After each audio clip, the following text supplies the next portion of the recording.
Malam Hamza, a 15-year-old boy from Nasarawa State, displayed uncommon courage in the face of adversity. One Tuesday afternoon, after finishing the task of clearing the drainage in their house, Sule, along with his younger brother Musa and some of his friends, went to the river to have their bath.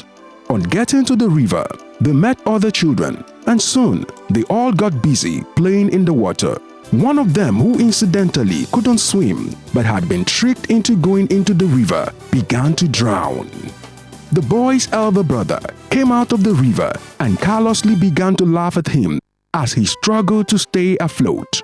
Meanwhile, Sule, who was watching the whole incident, was moved with compassion for the boy who was on the brink of losing his life.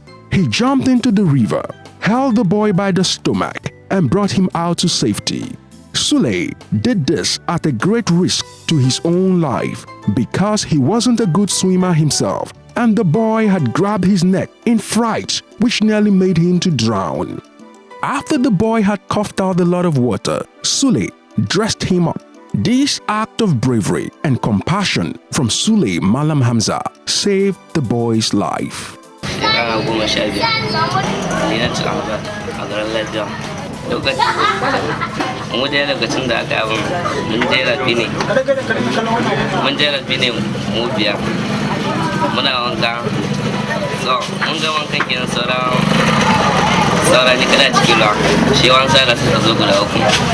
wa da gani shi babban cikin su ke fada ni da wanda san shiga cikin na ga na bayanan sai mutum ya ce ban janta me ke shirika saboda Allah ita sun gana ita ko da Usmanin Usman sun shau to mu dai kullum muna zuwa rafi dai muna tadda sala a can sai wata rana muka je mu rafi hisile ya ce mu zo rafi shi ya riga mu zuwa rafi muka je mu mun taddayi wani yaro ya faɗa ruwa ya tsamo shi a ciki shi yaron da ya ce shi babban da ya shiga cikin ruwan ya ce ai ba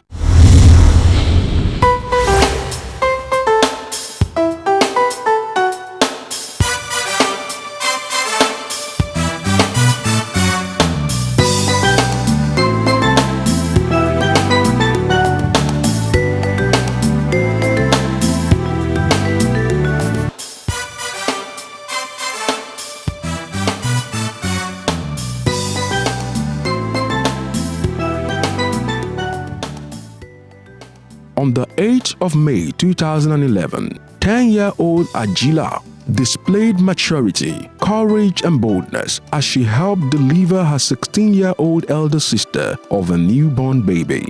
At about 12:30 a.m., Ajila's sister went into labor, and because their mother was not around, she called their family doctor, who asked her to go back to bed with a promise to be around in the morning.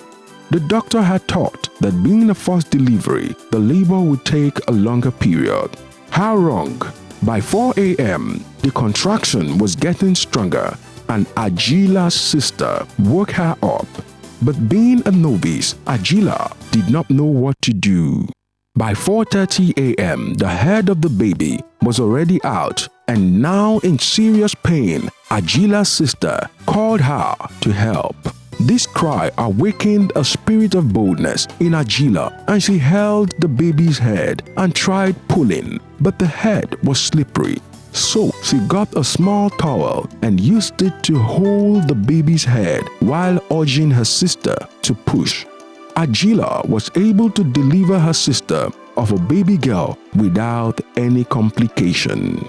With a pair of scissors, they cut the umbilical cord and used a cloth peg to clip it. Ajila then pulled out the placenta from inside of her sister, gave the baby a bath, dressed her, and cleaned up the whole house. By 6 a.m., when the doctor came, she met the young mother and her baby in good condition. My name is Ajila Wepi. I'm 11 years old. I'm attending St. David's Cathedral College at Ibadan Kudeti. First, the pain started by 12 o'clock when my sister finished watching film. She cried. Her screaming woke me up. By 4:30, I saw the baby head coming out. So she now asked me that I should come and pull the baby head out. So I went inside the room, brought out a blue towel, and I cleaned the baby's head. But the baby head was slippery. Then I pulled the baby. I told her to push. Then later, the baby came out with water. Then I wrapped the baby with clothes. Then after that, the doctor came by 6 o'clock. Then when he went inside, he called my sister inside. Then he gave her some injection. Then gave her pregnancy pad that she should be using it. I'm planning to become a doctor. My name is Damilola Webi. I'm 16 years. I go to Comprehensive High School.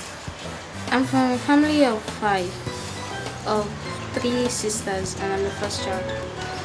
It all started on the 8th of May at about 12 a.m. I was watching a film. So when the contraction started, the pain was little, it was a little bit, but later it started increasing. So I tried calling my mom's number, it was switched off. So I went inside and took my mom's notepad, got our doctor's phone number. I called him and he was like, it's going to stop, but I have to wait for a while, it will stop later, then I can sleep. That tomorrow morning I should tell my mom to come and bring me to the hospital. So I went to my mom's room. I laid down on the floor there. The pain was much. So the screaming and shouting woke my younger sisters up. So my sister came to me. She was like, "What's wrong?" I said nothing, that she should take my sister, that's the last born. I told her to take her to the parlor. Then later I started pushing. So when the head of the baby was out, I called my sister. She was backing my younger sister because she didn't want her to come near me. So I called my younger sister from behind the chair. I told her, I said that she should come and pull the baby out. So when she got there, she was like, she can't. With fear and everything, I told her, I said, "Come, do you want me to die?" She said no. So she tried pulling the baby, but the baby was slippery. So she pulled the baby came out. So when it came out, the contraction stopped. I was very tired. So I had to lie down on the bed. Then I told her to clean the parlor. So she cleaned it. So by the time the doctor came, he called me inside and he gave me an injection and a sanitary pad. Precisely, I think it was on the 8th of May. Damilola called me and said, "Doctor, my stomach is paining me." So I asked her, "Did you eat anything bad?" Because I was thinking she still had about 2 weeks to go. So I told her that whenever the contractions come up, she should take in deep breaths that will calm her down and the contractions will go away. But surprisingly, she called me again early in the morning because I promised her that I'll be there very early. So I left my hospital around 5:30 a.m. and got to our house around 6. By 6 a.m., when I got to the house, there was no sign of delivery having taken place in the house. So I called on them and asked them what happened in the night. Damilola said she had put to bed. I said, "How did you do it?" She said, "With the assistance of Ajila, the junior sister, who is about 10 years old." I was really so amazed because I had never seen anything like that before in my entire life. For somebody of about 10 years to have gone to this extent, even as medical students, some of us were afraid to perform such feats. So to me it was a very, very heroic thing that she did.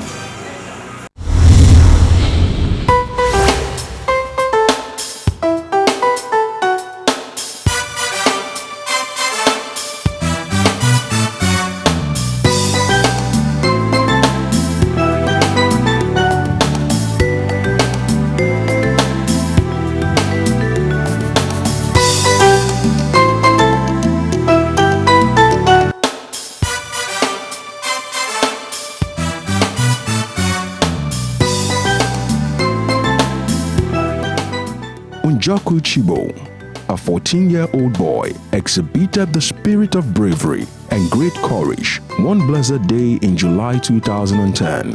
That day, Njoku and his friend went to take their bath at the Ebonyi River. At the same time, a man and a woman with their motorcycle wanted to cross the river in a boat. Suddenly, while attempting to enter the boat, the man and the woman fell into the river. Holding onto a log in the water, the man was able to come out, but the woman unfortunately couldn't swim and was in danger of drowning. While the elderly and more experienced swimmers around showed little or no concern about the drowning woman, Njoku jumped into the river and rescued the woman. He went back into the river again and again to salvage all their properties, starting with the motorcycle, which he did by tying a rope to the motorcycle and to himself.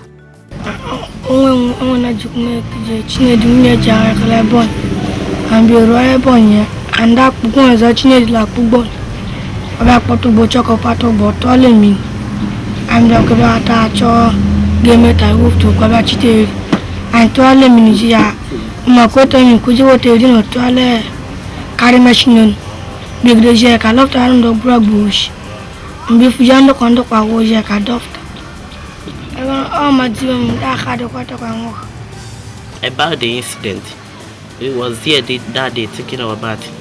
Suddenly, the boy that is driving the canoe now synced with the canoe and the people that he was trying to cross and the machine at which they carried. So that my brother, I don't know that he's going to tie the river, to tie the machine at the river. So suddenly he took a rope and fell inside the water and tied the machine. When he comes out, I see a rope on his waist. Then we asked him, what is that rope mean? I say it's the machine that he tied, that we should come and help him draw the machine out. Then all of us that are taking back there come and help and draw the machine out. When we went to them, we just hold them and say they should be following us. Then they just be flowing on the water with us. Then when they want to sink, we help draw them up till we draw them out.